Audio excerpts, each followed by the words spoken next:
Et on en vient à cette bonne nouvelle pour les automobilistes. Le prix des carburants poursuit sa baisse. Après avoir, après avoir atteint des records parfois au-dessus de 2 euros, le prix du litre, que ce soit de diesel ou de samplon, ne cesse de diminuer. Une baisse liée aux fluctuations du marché, mais aussi accentuée par l'aide du gouvernement. À partir du 1er septembre, elle passera de 18 à 30 centimes. Alors ce matin sur RMC, on se pose la question, cette ristourne est-elle encore justifiée? Non, répond Loïc Hervé, sénateur centriste de Haute-Savoie. On l'écoute.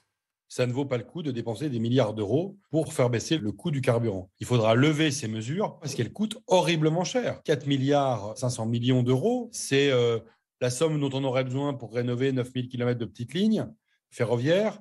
Donc ce sont des sommes astronomiques qui partent en fumée. Il faut mettre un terme le plus rapidement possible à ce dispositif. Et je le dis à nos compatriotes qui, évidemment, voient d'un bon œil de payer moins cher leur litre d'essence et leur plein d'essence, qu'en fait, la différence, c'est eux qui la payent avec les impôts ou avec la dette.